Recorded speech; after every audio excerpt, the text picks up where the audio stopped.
बेरोजगारी दूर करने के लिए मोदी जी का तो सबसे रामबाण था। चाय दुकान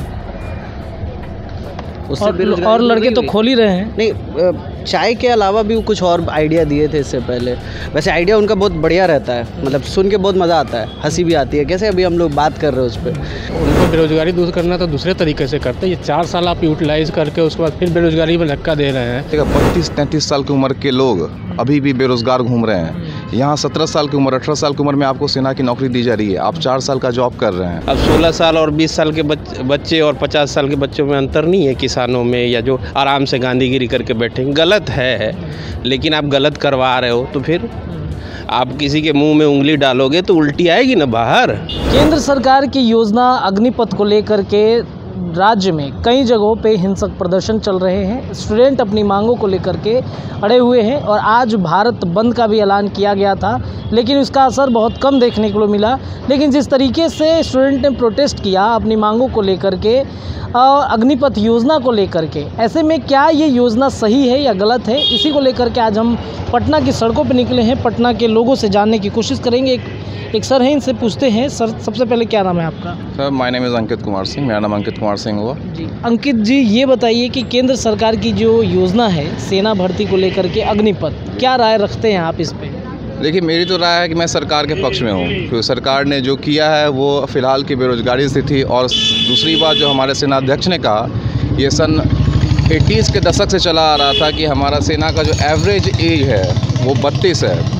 और आप विश्व के और जगहों पर देखिएगा तो जो कि एवरेज एज, जो कि सेना के हर एक लोग का एक एवरेज एज निकाला जाता है, वो 25-24 के आसपास है। तो ऐसा मानना है कि ये हो जाने से हमारा एवरेज घट जाएगा, जो कि काफ़ी ज़रूरी है। कारगिल वार में इसको हमने सहा है, ऐसा जनरल साहब का कहना था। फिर से ये चीज़ अभी गलवान वैली में देखने को मिल रहा है। आप बताइए 35-38 साल के उम्र के लोग कंपैरिजन में आप देखिए तो 24 साल के लड़के ज़्यादा अच्छा करेंगे। दूसरी चीज़ है कि इसमें रिजर्वेशन तो उन्होंने दे ही रखा है 25% को।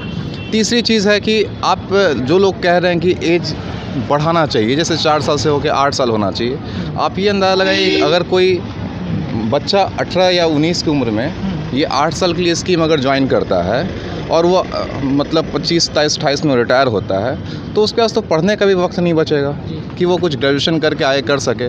तो सरकार ने ये सोच के वो 4 साल किया। फिर भी मेरा ये मानना है कि अगर यदि तुम्हें कोई आपत्ति है, या हमें, मैं भी स्टूडेंट ही हूँ, था एक समय में, राइट नाउ मैं एक आर्किटेक्ट हूँ, तो मेरा ये कहना है कि जो अगर आपकी कोई भी अगर ऐसा खेद है सरकार से, तो आप उसको सही तरीके से पेश कर सकते हैं। हमारे बिहार में खुद आप जान रहे हैं कि रिसोर्सेज की कमी है। आप ट्रेन जलाकर आप किसका नुकसान कर रहे हो? ये पैसा कहाँ से आ रहा है? मोदी या फिर कोई भी गवर्नमेंट है, चाहे कांग्रेस की रहे, क्या वो पैसे अपने पॉकेट से लगाएंगे? नहीं, हमारा टैक्स का पैसा ही वहाँ जाने वाला है। आप कई नागरिकों को, जिनको 4,000 में जो दिल्ली से पटना आ सकते थे, मेरे 2 फ्रेंड हैं, उनको 28,000 में पटना आना पड़ा। तो ये पैसा कहाँ से नुकसान हो रहा है? फिर भी आपत्ति है तो आप उसको सही तरीके से व्यक्त करिए, ना कि इस तरीके से आगजनी जलाकर। और कोई स्कीम आ रही है तो गवर्नमेंट, आपके पास ऑप्शन है, रेगुलर ऑप्शन ऑलरेडी है। अगर गवर्नमेंट इसको लाता ही नहीं, देन उस केस में आप क्या करते? अच्छा, एक सवाल ये था कि ये सवाल उठ रहे थे कि 4 साल के बाद आखिर वो करेंगे क्या? 4 साल कोई भी आदमी सेना में जाता है तो कंटिन्यू रखना चाहता है, कम से कम 10 साल। मैं बताता हूँ, ठीक है। 4 साल पहले तो एक दूसरे कंट्री से कंपेरिजन करना उचित नहीं है, बट फिर भी मैं बोलूँगा कि आप और कंट्रीज़ में देखिए तो कंपलसरी सेना सर्विस है, जैसे इजराइल वगैरह में आपको आप लड़के हैं, रिस्ट पोस्ट हैं, सही हैं, तो आपको देना है सेना को अपना जीवन का 2 साल या 3 साल, ऐसे हर एक बहुत सारे कंट्री में, हर एक कंट्री की बात नहीं कहूँगा। लेकिन अब भारत की बात करते हैं, 4 साल बाद क्या करेंगे? अब मेरा ये कहना है कि 25% रिजर्वेशन है ही, एक कम एज में लिया जा रहा है। आप ज़रा ये सोच कर देखिए, आप ये बोर्डिंग रोड में घूम कर देखिएगा, 32-33 साल की उम्र के लोग अभी भी बेरोजगार घूम रहे हैं। यहाँ 17 साल की उम्र, 18 साल की उम्र में आपको सेना की नौकरी दी जा रही है, आप 4 साल का जॉब कर रहे हैं। आपके यहाँ से 6.5 से पैकेज स्टार्ट हो, आई थिंक 7.5-8 में, ये मेरे को एग्जैक्ट डेटा नहीं है, बट इतना है कि आप मोटा मोटी 15-16 लाख आराम से ग्रैप्स करके निकल सकते हैं। सेना में आपको पता है वहाँ रहने खाने का पैसा लगता नहीं है, कैंटीन फैसिलिटी मिलेगा, ऊपर से साथ में जाने के बाद आपको health facility, family health care system, everything will be available. हर चीज़ आपको तो वहाँ मिल ही रहा है। आपके पास निकलने के बाद एक छोटा मोटा बिजनेस कर सकते हैं। आपके घर में कोई भाई बहन है, उसको पढ़ाने में इन्वेस्टमेंट हो सकता है, वो कर सकते हैं। और एक चीज़ और भी ज़रूरत है, देखिए सोचने की बात है कि सेना में मैक्सिमम कौन से लोग जाते हैं? Lower middle class. मैं मिडिल क्लास की बात नहीं करूँगा, बोलने को लोग उतर जाएंगे सपोर्ट में, लेकिन क्या एक मिडिल क्लास बच्चा सब BPSC UPSC and CAT IIT की तैयारी करता है, सेना में वही जाता है जो बेचारा गरीब है, थोड़ा सा निचला तबका का रहता है, मिडिल क्लास में मैं लोअर मिडिल क्लास कहूँगा। तो वो बच्चे को अगर आप 4 साल एक regular source of income provide कर रहे हैं तो उसके से एक अच्छा बेस मिलेगा, चाहे वो तो ग्रेजुएशन भी कर सकता है, इंटर करके वो 3 साल 4 साल सेना को सर्विस देने के बाद अगर रेगुलर हो गया तो अच्छी बात है। अगर वो उस काबिल नहीं है, 25% is much more than enough, हर 4 में आप 1 को ले रहे हैं, क्योंकि अब 27 के ऊपर 25 के ऊपर वही लोग नौकरी कर सकते हैं जो उस लेवल के फिट हों, क्योंकि रेगुलर करने मतलब कि 40 साल तक आप जॉब कर रहे हैं। अब किसी को तो नहीं रख रहे, सेना एक ऐसा चीज़ है जो जिसमें रिजर्वेशन वगैरह कुछ भी नहीं है, और ये सोचना पड़ेगा। आप आगजनी करिए कि उसमें हमें रिजर्वेशन दीजिए, महिला आरक्षण दीजिए, महिला को है लेकिन आरक्षण नहीं है। तो सेना जैसा चीज़ों को, जैसे भारत की सिक्योरिटी का मामला, वहाँ पर हमें सेना वालों के मैटर को सरकार के और सेना पे ही छोड़ देना चाहिए। उसमें ऐसा विरोध करना मुझे सही नहीं लगता है कि हमारे देश के एक सिक्योरिटी का सवाल है। और अभी जो वर्ल्ड वॉर सिचुएशन चल रहा है, रशिया का, यूक्रेन का, अभी रिसेंटली लातविया जो कर रहा है, कोई कॉरिडोर में नाम याद नहीं आ रहा है, कलिनिंग्राड का जो मामला हो रहा है, जो नाटो यूएसए रशिया में चल रहा है, फिर से यहाँ चाइना ताइवान पे कर रहा है, इंडिया की स्थिति चाइना और इधर से पाकिस्तान फिराक में है। इंडिया भी इस सिचुएशन को एग्रीगेट करने की कोशिश करेगा अगर ऐसा हुआ तो, और करना भी चाहिए। मेरा तो कहना है कि जैसे इंडिया चाहे तो पीओके हुआ या फिर आपका गिलगिट बल्तिस्तान हुआ, बलूचिस्तान हुआ, इस सब एरिया में इंडिया को एक्टिव होना चाहिए। बट ये सब कब हो सकता है? जब हमारी आर्मी पूरी तरीके से वेल इक्विप्ड हो, मतलब नौजवान हो, और वो चीज़ सेना अध्यक्ष ने हमारा कहा है तो ये सोचने की बात है। जब सेना अध्यक्ष ने कोई बात बोल दिया तो उसमें हमें कोई आपत्ति नहीं होनी चाहिए। चलिए, तो इनकी ये राय थी। और भी कुछ लोग हैं, इनसे बातचीत करेंगे, जुड़ने की कोशिश करेंगे। कुछ युवा साथी भी हैं, इनके पास चलते हैं और पूछते हैं। भी अग्निवीर को लेकर के देश में चल रहा है, युवा जो हिंसक प्रदर्शन कर रहे हैं, क्या आपकी राय है सर इस पर? जी, हमारी तो अभी फ़िलहाल कुछ ऐसे कुछ राय तो नहीं है। वैसे ये हिंसक प्रदर्शन करने से तो मुझे नहीं लगता कि कुछ सॉल्यूशन निकलेगा इसका। तो वही मतलब जैसे किसानों ने किया था कि भाई शांति से जो भी करेंगे उसी से सॉल्यूशन है, इससे कुछ मुझे नहीं लगता। तो ये अग्निपथ योजना सर जो आई है, क्या लगता है आपको? अपने मैं ज़्यादा कुछ नहीं बता, नहीं मतलब आप अपने राय तो रख सकते हैं ना कि क्या सही है, गलत है। नहीं, वो सही तो मुझे भी नहीं लग रहा। सही आपको भी नहीं लगा? क्यों ऐसा सही नहीं लगा? नहीं, अब भाई जो भी इतनी मेहनत करके जाएगा, उसके 4 साल के बाद उसके पास क्या ऑप्शन है? जब हम एक अपने कैरियर के पॉइंट ऑफ व्यू से देखते हैं तो कोई भी चीज़ हम 30 साल 40 साल के लिए देखते हैं। 4 साल हमारे लिए क्या है?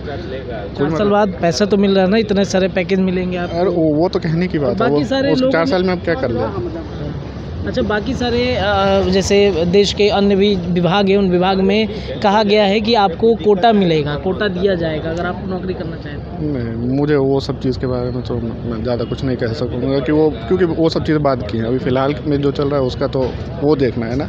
मेन तो वो चीज़ है भाई, हम जिसके लिए तैयारी किए वो तो बात की चीज़ है। हम तैयारी किस चीज़ के लिए की है, फिर बाद में हम दूसरी चीज़ के लिए क्यों जाए? मुझे जो चाहिए मैं तो वो देखूँगा। चलिए, और भी लोग हैं, इनसे पूछेंगे। अग्निपथ योजना को लेकर के विरोध जारी है स्टूडेंट का, आज भारत बंद भी था। क्या लगता है आपको इस योजना के बारे में? आप अपनी राय क्या रखते हैं? हमारा तो विचार है ये योजना सही नहीं आया है। जो नहीं बिल्कुल भी नहीं आया है। जो देश की सेवा के लिए कर रहे हैं 4 साल, तो जो बंदा सेवा क्या करेगा 4 साल बाद, अपना फ्यूचर सोचेगा उसमें जा करके कि 4 साल बाद मुझे क्या करना है। वो तो उसी उद्योग में रहेगा, तो वहाँ जाके सेवा क्या करेगा देश की, ठीक है ना? तो वो नहीं होना चाहिए। अच्छा, ऐसे बहुत सारे लोग ये कह रहे थे कि अभी जो युवा बेरोजगारी की जो स्थिति है, युवा भटक रहे हैं, ऐसे में उनके लिए ये एक अच्छा गिफ्ट है कि वो कर सकते हैं। उसके बाद जो पैसे उनको मिलेंगे, जो रिटायरमेंट के बाद उनके पास पैसे आएंगे, बिजनेस कर सकते हैं, अन्य भी सेक्टर में जा सकते हैं। तो इसका दूसरा भी तरीका है, उनको बेरोजगारी दूर करना तो दूसरे तरीके से करते हैं। ये 4 साल आप यूटिलाइज़ करके उसके बाद फिर बेरोजगारी में धक्का दे रहे हैं, तो इसका कोई सेंस तो नहीं है ना। कहीं तो रोजगारी का सफलता तो मिली नहीं है आपको, वो चीज़ तो घुमा फिरा के वही कर रहे हैं आप, तो फिर क्या फ़ायदा हुआ? अच्छा, हिंसक प्रदर्शन का क्या समझ? ये नहीं होना चाहिए, हिंसक नहीं होना चाहिए, लेकिन इस तरह से ठीक नहीं है। ठीक नहीं है। एक सर है, इनसे पूछते हैं आपकी क्या राय है अग्निपथ योजना को लेकर के? केंद्र सरकार ने जो योजना लाई है, अब हमने तो पूरा ड्राफ्ट तैयार किया नहीं है। अगर ये इतना ही अच्छा था तो पहले जिनके लिए उनसे बात करो ना। आपके लिए हम शर्ट खरीद रहे हैं और आप ही को पसंद नहीं है, हम बोल रहे हैं बहुत बढ़िया शर्ट है, इसे पहन के उड़ने लग जाएंगे, तो ऐसे थोड़े होता है। जिनके लिए पहले भी कोई भी काम किया, किसी से पूछना नहीं है, सीधे डाल देना है, बढ़िया है, बोलो ये बढ़िया है। क्या तरीका है? और ज़बरदस्ती कहेंगे नहीं कोई पान वाला बता रहा है, कोई गुटके वाला बता रहा है कि नहीं बहुत बढ़िया स्कीम है, उसको तो अपनी दुकान के सामान का नहीं पता होगा कि उससे कैंसर कितना % होता है ना। और ऊपर से एक नया मामला छेड़ रखा है, क्या ज़रूरत थी इसकी। अगर ठीक है मान लिया ये स्कीम है, ये 3 साल से गोली क्यों दे रहे थे? 3 साल पहले ही बता दिया रहता कि नहीं हम लेंगे तो ऐसे ही लेंगे, कोई कोरोना वरोना का सिस्टम नहीं है। चलो ये स्कीम के बारे में बात तो करो। हिंसा तो गलत है। अब 16 साल और 20 साल के बच्चे और 50 साल के बच्चों में अंतर नहीं है किसानों में, या जो आराम से गांधीगिरी करके बैठे। गलत है, लेकिन आप गलत करवा रहे हो तो फिर आप किसी के मुंह में उंगली डालोगे तो उल्टी आएगी ना बाहर। लेकिन सब लोग तो सोशल मीडिया के माध्यम से समझा रहे हैं कि क्या है स्कीम ये। क्या समझा रहे हैं स्कीम? मतलब 4 साल के बाद जो रिटायरमेंट का जब पैसा मिलेंगे, कैंटीन की सुविधाएं मिलेंगी। क्यों स्कीम थोड़े होता है ये? आर्मी में जाना स्कीम होता है? ये वो टूथपेस्ट बेच रहे हैं, आरओ बेच रहे हैं, मतलब मजाक है ना। जिनके लिए स्कीम है उसी से बात नहीं करेंगे और ला देंगे, बोलेंगे बढ़िया है। ये क्या तरीका है? अच्छा बुरा तो बाद की बात है। स्कीम क्या है? स्कीम थोड़े ये वो चूरन थोड़े बेच रहे हैं। और ये सेना की बात है भाई, पुलिस का तो छोड़ो, पुलिस का रहता थोड़ा 2 मिनट सोचते, सेना की बात है। अब वो 4 साल वाला भी वहीं रहेगा और जो पहले से वहीं रहेगा। उनको पता है कि 4 साल बाद हमें निकल जाना है और कहते हैं ये उसके बाद ये कर लो, वो धंधा कर लो, सस्ते दर पे ऋण देंगे। क्यों ऋण देंगे? मतलब कर्जा लेने के लिए 4 साल इंतज़ार करेंगे, उसमें जाएंगे। अब नकवा कान ऐसे छूना है तो जब ये इस कान पे पहुंचना है तो ऐसे क्यों छुएंगे? सीधे ऐसे नहीं पकड़ लेंगे, सीधे वहीं चले जाएंगे, वही स्कीमें वो ऋण ले लेंगे बैंकों से। इनकी राय है, आपकी क्या राय है सर अग्निपथ योजना को लेकर के जो मोदी सरकार की तरफ से लाई गई है? आप अपनी क्या राय रखते हैं सर बच्चों के लिए, भविष्य के लिए?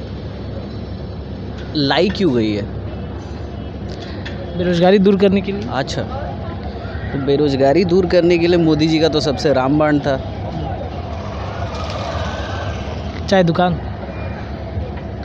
उससे और लड़के तो खोल ही रहे हैं। नहीं, चाय के अलावा भी वो कुछ और आइडिया दिए थे इससे पहले। वैसे आइडिया उनका बहुत बढ़िया रहता है, मतलब सुन के बहुत मज़ा आता है, हंसी भी आती है। कैसे अभी हम लोग बात कर रहे हैं उस पर, उनका एक भी आइडिया जो है आज तक का, उससे फ़ायदा किसी को नहीं हुआ है। और पिछले 8 साल का ट्रैक रिकॉर्ड है ना। डिमोनेटाइजेशन, GST है ना, कुछ और भी हैं जो बड़े अच्छे आइडिया थे। तो चाय पिला के वो पहले एक बार बेरोज़गारी दूर कर रहे थे, उसके बाद बोले पकोड़ा तल लो तो उससे बेरोज़गारी दूर हो जाएगी। हुई? अगर हुई होगी तो आप लोग को पता होगा, हमको तो नहीं दिख रहा है। उसी से पूछ लीजिए अगर उसको चाय बेच के मज़ा आता होगा तो।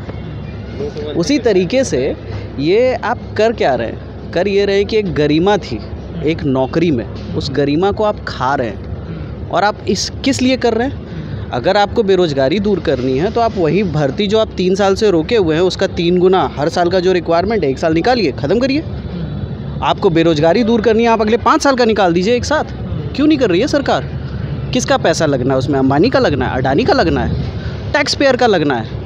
टैक्स पेयर ही वहीं रोड पे खड़ा होकर आपसे सवाल कर रहा है कि भैया हमारा ही पैसा लगना है, आपको हमें ही देना है, लेकिन आपको उसमें बड़ी कंजूसी दिख रही है। 30,000 करोड़ का स्टैचू ऑफ यूनिटी बनाने में जो अभी सेंट्रल विस्टा में, वहाँ कंजूसी तो नहीं दिख रही है। वहाँ किसका पैसा लग रहा है? वहाँ भी टैक्स पेयर का ही लग रहा है ना।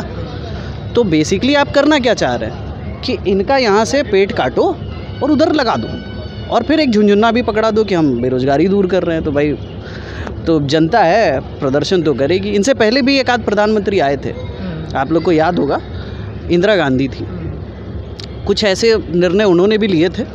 फिर इसी बिहार से ऐसे ही कुछ प्रदर्शन स्टार्ट हुआ था, और जितना घमंड था तो क्या चूर हुआ और क्या हुआ। तो मोदी जी भी तो, खैर मोदी जी अलग हिस्ट्री बुक पढ़ते हैं, भूल गए होंगे, वो हिस्ट्री उनका अलग है। हम लोग जो पढ़ते हैं, आप जो जानते हैं, थोड़ा सा अलग है, तो हो सकता है वो वाला भूल गए होंगे। तो अच्छा, एक सवाल ये है कि बिहार सरकार इस पे कोई प्रतिक्रिया नहीं दी है। हाँ। नीतीश कुमार कुछ भी नहीं बोले हैं। केंद्र सरकार, चाहे भाजपा के लोग जो आरोप लगा रहे हैं कि नीतीश कुमार कुछ नहीं बोल रहे हैं, हिंसा जो हुआ उसको और प्रमोट कर दिए। बहुत बढ़िया बोली है। भाजपा के लॉजिक बहुत अच्छे होते हैं। भाजपा लखीमपुर खीरी में किसान मरा, भाजपा कुछ नहीं बोली, तो प्रमोट कर रही थी भाजपा। लॉजिक सेम है ना, वहाँ भी हिंसा हुई। अब अगर कोई बोल दे कि लखीमपुर खीरी में हिंसा नहीं हुई थी, फूल खिले थे कमल के, तो अलग बात है। हम तो यही जानते हैं कि वहाँ पे हिंसा हुई थी, तो भाजपा उस पर कुछ बोली क्या? तो इसका मतलब भाजपा दे रही होगी, प्रमोट कर रही होगी। अगर वहाँ भाजपा प्रमोट कर रही है तो यहाँ भाई नीतीश कुमार प्रमोट कर रहे हैं। अगर वहाँ भाजपा नहीं प्रमोट कर रही थी तो यहाँ नीतीश कुमार भी नहीं कर रहे हैं। लॉजिक अलग थोड़ी हो सकता है। ऐसा थोड़ी हो सकता है कि आप वहाँ पे कमल का फूल खिला रहे थे और यहाँ हिंसा हो रही है, ऐसा तो नहीं है ना। दो चार ही हो गए।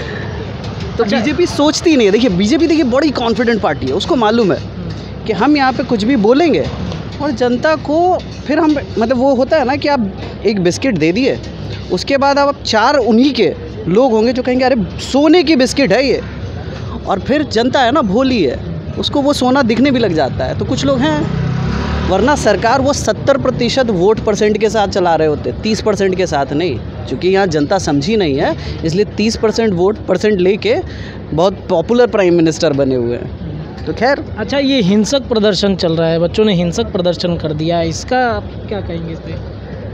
सही है या ये गलत है ये हिंसक? अरे नहीं, वो हिंसा जो हिंसक बोला जा रहा है, इसके पहले आपको याद होगा JNU में कुछ बच्चों को है ना अंदर घुस के, बीजेपी से ही अफिलिएटेड एक संस्था है 2020 में, है ना। हाँ, वहाँ अंदर घुस के उन्होंने बड़ा अच्छा कविताएं सुनाई थी अटल बिहारी वाजपेयी की, है ना। फूल दिए गए थे, है ना, भगा भगा के उनको कि रुको कहानी सुनानी है तुम्हें, किताब सुनाना है, कविता पढ़ानी है। JNU में हुआ था ये। तो वो अगर हिंसक नहीं था तो ये कहाँ हिंसक है? ये भी हिंसक नहीं है, ये हिंसक नहीं है। अगर बीजेपी संपत्ति को जलाया जा रहा है। बीजेपी वहाँ भी संपत्ति का नुकसान हुआ था, और स्टूडेंट्स जहाँ पढ़ते हैं, रेलवे जो बहुत बड़ी संपत्ति एक देश की, किसकी संपत्ति है? देश की संपत्ति है। कौन है देश में? आप जनता है। जनता है, तो वही जनता तो सड़क पे है। मोदी जी की संपत्ति थोड़ी जल रही है। अगर हमको प्रोटेस्ट करना है तो आप कैसे करेंगे प्रोटेस्ट? आप कहिए, अगर ये ज़माना है जहाँ मोदी जी इतने शरीफ हैं कि हड़ताली मोड़ पे हम लोग सब बैठ जाएं तो वो सुन लेंगे और रिएक्ट कर लेंगे तो हो जाए। पहले कर रहे थे। क्या है ना, जब चूँकि वही फिर से बता रहे हैं, हिस्ट्री फिर से पढ़ा दे रहे हैं कि मोदी जी का हिस्ट्री थोड़ा अलग है, वो भूल जाते हैं। कई बार वो भगत सिंह का एग्जाम्पल दे देते हैं। तो भगत सिंह की ही किताब में ये लिखा हुआ है कि पार्लियामेंट में बम इसलिए फोड़ना पड़ेगा क्योंकि ये बहरी सरकार है। उनको मारना नहीं था किसी को, वो बस बम फोड़ना था, सिंबॉलिक था। ये हिस्ट्री में जो हम पढ़े हैं। मोदी जी का फिर से अलग है, बार बार बता रहा हूँ। तो अलग है। हाँ, उनका हिस्ट्री आपको ऐसा लग रहा है? नहीं, अरे वो तो व्हाट्सएप नहीं पढ़ते क्या आप? रोज़ आता है हिस्ट्री का लेसन उधर। हाँ, रोज़ सुबह आता है, रोज़ का डोज है ये। तो अब क्या है ना कि उधर वहाँ पे भी हिंसा वहाँ पे भी हुई थी, लेकिन उसका वो जस्टिफिकेशन क्या दिए थे कि जब बहरी हो जाए सरकार तो ऐसे करना पड़ता है। तो या तो भगत सिंह भी गलत, ये भी गलत। हाँ, अब आप कहेंगे कि भाई सरकार तो इनको टेररिस्ट और कुछ बना देती होगी ऑलरेडी, कि कोई पान चबा रहा है, कोई ये खा रहा है। तो यहाँ पे भी एक सिमिलैरिटी है।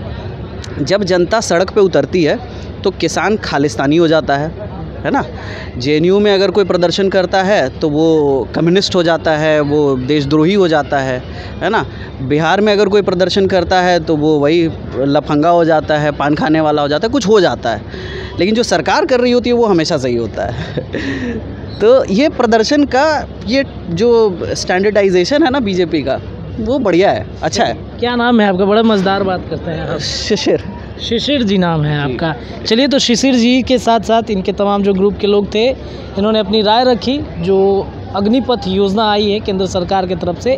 बहरहाल इस खबर में इतना ही। अगर आपको ये हमारा वीडियो पसंद आ रहा है तो नीचे कमेंट सेक्शन आपके लिए खुला है, छोड़ते जाइएगा। यूट्यूब पे देख रहे हैं तो चैनल को सब्सक्राइब कीजिएगा, पेज को लाइक कीजिए। बहुत बहुत धन्यवाद सभी दर्शकों का।